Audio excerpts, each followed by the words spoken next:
ওলাই আহিলে, গতিকে এবাৰ ভালদৰে মই তাত গৈ চৰি ক'ম। কিন্তু চৰি ক'লো হয় মই তাত গৈ, কিন্তু যিহেতু মই ৰাতি থাকিবলগীয়া হ'ল, মহে যিহেতু মোক কামুৰিলে, চৰিখিনি মই মহক এটা কৈ থৈ আহিছোঁ, তেওঁলোকক আৰু ক'ব লগা নাই। আৰু বিষয়বস্তুটোৰ কাৰণে মই কেতিয়াতো চৰি নকওঁৱে, আৰু শব্দ দুটাৰ কাৰণে তেওঁলোকক যদি চৰি লাগে তেতিয়া মোৰ ফেচবুক প্ৰফাইলৰ পৰা ভিডিঅ'টো তেওঁলোকে ডাউনলোড কৰি ঘৰত চাই থাকিলে হ'ল। মোৰ কথা সেইখিনি। এৰাতি থানাত থকাৰ পাছতে ঋতু কলিতাই গায়কসকলক ক্ষমা খুজিলেনে? নমস্কাৰ বন্ধু বান্ধৱীসকল, নতুন এটা ভিডিঅ'লৈ আপোনালোকক সকলোকে স্বাগতম জনাইছোঁ। আশা কৰোঁ সকলো ভালে কুশলে আছে। একাংশ গায়কসকলে ঋতু কলিতাৰ ওপৰত এজেহাৰ দাখিল কৰিছিলে। তাৰ পাছতে ঋতু কলিতা দিছপুৰ থানাত গৈ উপস্থিত হৈছিলে। তেওঁ গ্ৰেপ্তাৰেই কৰিছিলে নে তেওঁ নিজে উপস্থিতে হৈছিলে নে সেইটো অৱশ্যে এতিয়ালৈকে ভালদৰে গম পোৱা নাই। আৰু এটা ভিডিঅ' মই চাইছিলোঁ, ঋতু কলিতাই নিজে কৈছিলে তেওঁ নিজে উপস্থিত হৈছিলেগৈ, কোনো পুলিচে তেওঁক ঘৰৰ পৰা আনিবলৈ যোৱা নাই, গ্ৰেপ্তাৰ কৰা নাই। আৰু এৰাতি থানাত থকাৰ পাছতে ঋতু কলিতাই গায়কসকলৰ বিৰুদ্ধে কি ক'লে, তেওঁ ক্ষমা খুজিলে। NB নিউজে ঋতু কলিতাৰ ওপৰত এটা সাক্ষাৎকাৰ লৈছিলে। আপোনালোকে এই গোটেই ভিডিঅ'টোৰ জৰিয়তে জানিবলৈ পাব। আৰু হয়তো বহুতে NB নিউজত চাইছে, আৰু যিসকলে নাই চোৱা সেইসকলেও এই ভিডিঅ'টোৰ জৰিয়তে চাব। আৰু মই এই ভিডিঅ'টো এইটো কাৰণেই দিলোঁ, তেওঁ কোৱা কথাখিনি, ঋতু কলিতাই কোৱা কথাখিনি এটা মানে সত্য আছে। হয়, তেওঁ কিছুমান বেয়া কথা কৈছিলে, তেওঁৰ মুখৰ পৰা বেয়া শব্দ ওলাইছিলে, কিন্তু তেওঁ যিখিনি কথা কৈছিলে সেইখিনি কথাৰ মাজত বহুতখিনি কথা সত্যতা আছে। গতিকেলৈ আপোনালোকৰ মাজলৈ এই ভিডিঅ'টো শ্বেয়াৰ কৰিলোঁ, আপোনালোকে সকলোৱে চাব। গতিকেলৈ ব'লকচোন ভিডিঅ'টোৰ মাজলৈ আগবাঢ়োঁ। কিছুদিন আগত মানে মোৰ গানৰ এটা ৰিলিজ আছিলে, মই দিছপুৰ প্ৰেছ ক্লাবত প্ৰেছমিট দিছিলোঁ মোৰ গানৰ ৰিলিজৰ কাৰণে।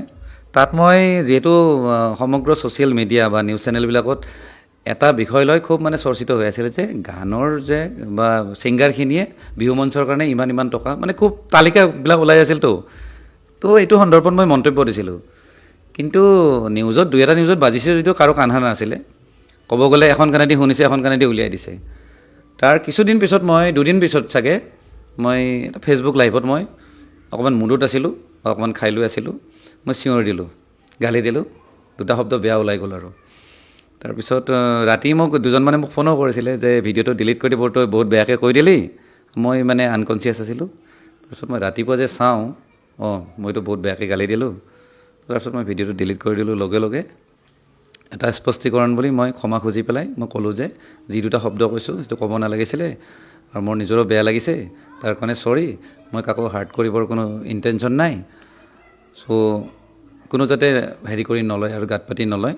বাকী যিখিনি বিষয়বস্তু নহয় সেইখিনি কাৰণে কিন্তু মই চৰি কোৱা নাই কৈছিলোঁ। আৰু কিন্তু তাৰপিছত সেইটো ভিডিঅ' মানে যিটো ক্ষমা খোজা ভিডিঅ'টো তেওঁলোকে ভাইৰেল নকৰিলে বা চাৰ্কুলেট কৰা নাই।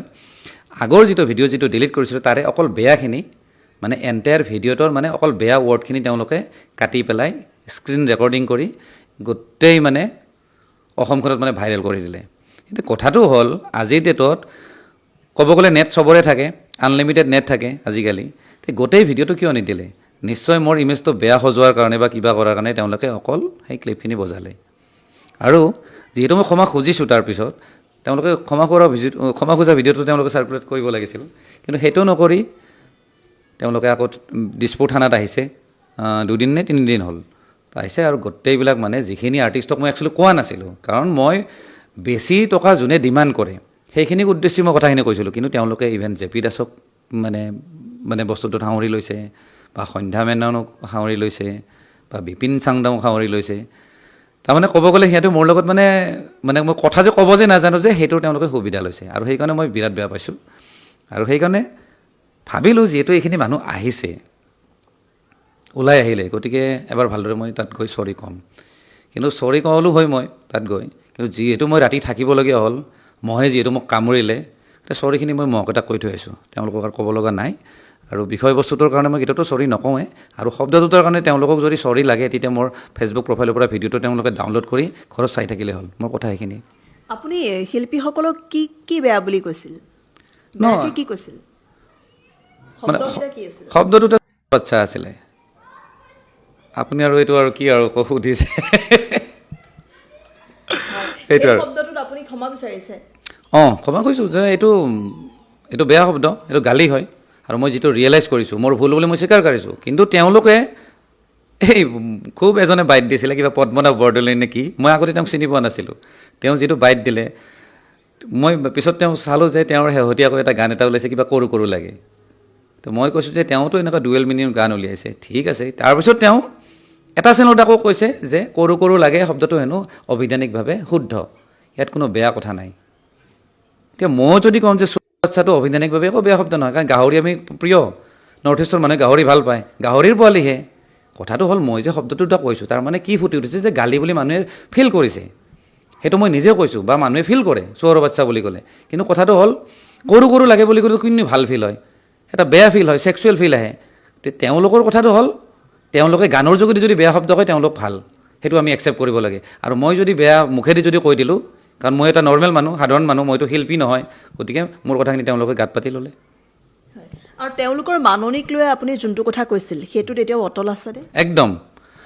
মোৰ এটা কথা বেয়া লাগিছে, যিহেতু ইছ্যুটো ইমান ডাঙৰ হৈ গৈছে, তেওঁলোকে এটা কথা ৰিয়েলাইজ কৰিব লাগিছে, ঠিক আছে ঋতু কলিতা নামৰ এজন ব্যক্তিয়ে যদি আমাক ইমান বেয়াকৈ যদি গালি দিছে, তেওঁৰ ওপৰত আইনী ব্যৱস্থা ল'ব লাগে, ঠিক আছে, সেইটো লওক, মই একচেপ্ট কৰোঁ। কিন্তু কথাটো হ'ল ইছ্যুটো যিহেতু ইমান ডাঙৰ হৈ গৈছে, ক'ব গ'লে আজিৰ ডেটত মানে এনেকুৱা এটা চেনেল নাই, এনেকুৱা এটা ইনফ্লুৱেঞ্চাৰ নাই, এনেকুৱা এজন ছ'চিয়েল মিডিয়া ইউজাৰ নাই যোনে এই বিষয়টোত মানে মতামত দিয়া নাই বা যোনে প্ৰতিক্ৰিয়া দিয়া নাই। তেওঁলোকে ৰাইজৰ স্বাৰ্থত কমচে কম এটা কথা চিন্তা কৰিব লাগিছে, অকণমান আমি কমাই দিওঁ নেকি, বা অকণমান আমি মেনেজাৰখিনিক কৈ দিম যাতে ৰাইজৰ লগত বা বিহু কমিটিৰ লগত যাতে অকণমান সহযোগ কৰে, যাতে অকণমান ৰেটটো যাতে ফ্লেক্সিবল হয়, যাতে কাৰো যাতে প্ৰব্লেম নোহোৱাকৈ যাতে বিহু মঞ্চখিনি চলি যায়। কিন্তু তেওঁলোকে সেইটো কৰা নাই, কাৰণ তেওঁলোকে চিন্তা কৰা উচিত যে মাত্ৰ 1.5 লাখ টকা দিয়ে চৰকাৰে, আৰু ইভেন চৰকাৰে চান্দা উঠাব বন্ধ কৰিছে, যে পইচা আহিব ক'ৰ পৰা বা তেওঁলোকক মাতিব ক'ৰ পৰা। তেওঁলোকে যদি ৰাইজৰ মানুহ হিচাপে যদি ভাবে বা যদি ৰাইজৰ শিল্পী বুলি যদি তেওঁলোকে নিজকে যদি ভাবে, তেতিয়াহ'লে ৰাইজৰ প্ৰতি সহানুভূতি থকাটো তেওঁলোকৰ দৰকাৰ। কাৰণ বিহুৰ নিচিনা আৰু ডাঙৰ বস্তু ক'বলৈ অসমৰ নাই, বিহু ক'বলৈ একদম চবতকৈ ডাঙৰ এটা আৱেগ। সেইখিনি যদি তেওঁলোকে যদি বেপাৰ বুলি ধৰে, তেতিয়াহ'লে আৰু গালিটো খাবই। কিন্তু মই গালি পাৰছোঁ, নেক্সট টাইম নাপাৰোঁ বাৰু, কিন্তু মোৰ ওলাই গৈছিল আৰু। শিল্পী সমাজৰ হৈ কোনোবাই আপোনাৰ লগত কথা বতৰা পাতিছেনে বা কম্প্ৰমাইজলৈ এনেকুৱা ধৰণৰ কিবা? নাই, এইটো আপুনি ভাল কথা সুধিলে, কোনেও সোধা নাছিলে মোক, আজিলৈ কোনেও সোধা নাই। তেওঁলোকে মনে মনে আছে, আৰু তেওঁলোকৰ মানে এটা মানে ইগ', মোৰ এনেকুৱা লাগিছে তেওঁলোকৰ ইগ' যে এওঁক হাৰাছমেণ্ট দিব লাগে, এওঁক শাস্তি দিব লাগে, এওঁক জেললৈ পঠিয়াব লাগে। কিন্তু তেওঁলোকে এটা কথা চিন্তা কৰা নাই যে অসমীয়া চেণ্টিমেণ্টটো কোনফালে আছে বা অসমীয়া ৰাইজে কাক ছাপোৰ্ট কৰিছে। তেওঁলোকে এইটো কথা কিন্তু তেওঁলোকে ঠিক ঠাক কৰাৰ অলপো তেওঁলোকে মানে মই একো দেখাই নাই কোনো তেনেকুৱা, মানে যে নিজকে যে তেওঁলোকে অকণমান বিশ্লেষণ কৰা যে দৰকাৰ, সেইটো কিন্তু তেওঁলোকে চিন্তা কৰা নাই, মোৰ তেনেকুৱা লাগিছে। আপোনাৰ কিন্তু বিপক্ষে যদিও কিছু লোক ওলাই আহিছে, আপোনাৰ কিন্তু সাপেক্ষেও কিছু লোক আছে, কি ক'ব এই ক্ষেত্ৰত? সপক্ষে বহুত আছে, ক'ব গ'লে মেইন কথাটো কি জানে, মই যিটো কথা কৈছোঁ এইটো মোৰ কথা নহয়, এইটো অসমীয়া মানুহৰ কথা বা ৰাইজৰ কথা। এই বস্তুটো চবেই প্ৰব্লেম পায়। চাব, বহুত ছিংগাৰক যেতিয়া চেকত যেতিয়া পে'মেণ্ট কৰে নহয়, 2 দিন পিছতে চেক বাউন্স হৈ যায়, তাৰমানে কমিটিয়ে ইমান কণ্ট্ৰল কৰিব নোৱাৰে। তেওঁলোকে এটা কথা চিন্তা কৰা উচিত, অকণমান ৰাইজক সহযোগ কৰা দৰকাৰ, আৰু সেইটোৱে আৰু। আৰু আপোনাৰ বিৰুদ্ধে কেৱল মহানগৰীতে নহয়, বিভিন্ন ঠাইত শিল্পী সমাজে গোচৰ ৰুজু কৰিছে আপোনাৰ বিৰুদ্ধে, এই ক্ষেত্ৰত কি ক'ব? শুনিছোঁ দেই, মই এতিয়ালৈকে ফোন চোন অহা নাই, বহুতকেইখন থানাত হেনো কেছ ৰুজু কৰিছে। মই অলৰেডি এডভকেটৰ লগত কথা পাতিছোঁ, হাইকোৰ্টত কিবা হেনো ছিষ্টেম আছে, গোটেই কেছ মানে যিহেতু এটাই টপিকটো এটাই, গোটেইখিনি কেছ মানে ইণ্টিগ্ৰেটেড কৰি এটা কেছ বনোৱাৰ কাৰণে মই এপ্লাই কৰিছোঁ। আৰু পৰৱৰ্তী সময়ত আপোনাৰ শিল্পী সমাজৰ লগত বুজাবুজি হ'ব পৰা সম্ভাৱনা আছে নেকি? নহয়, চাওক, মই শত্ৰুতা কৰিব একদম নাই, আৰু মই কোনো যুদ্ধ কৰাৰ মোৰ কোনো উদ্দেশ্য নাই, কাৰণ তেওঁলোকেও অসমীয়া, ময়ো অসমীয়া, আমি সকলোৱে মিলি চলিব লাগিব। কথাটো হ'ল তেওঁলোকে অকণমান ৰাইজৰ প্ৰতি দায়বদ্ধতাটো তেওঁলোকৰ থাকক, মই সেইটোৱে বিচাৰোঁ, বাকী একো নাই, আমি সদায় মিলি থাকোঁ। আৰু ইভেন বহুতখিনি শিল্পীৰ লগত মোৰ পাৰ্চনেলি মোৰ কথাও হৈ থাকে, আৰু মোৰ লগতো খুব ভাল ৰিলেশ্যন। ক'ব গ'লে সৰু সুৰাকৈ ময়ো গাওঁ 2-এটা গান, তেনেকুৱা। এই বিতৰ্কটো হোৱাৰ পাছত আপোনাৰ কোনোবা শিল্পীৰ লগত কথা বতৰা হৈছে নেকি?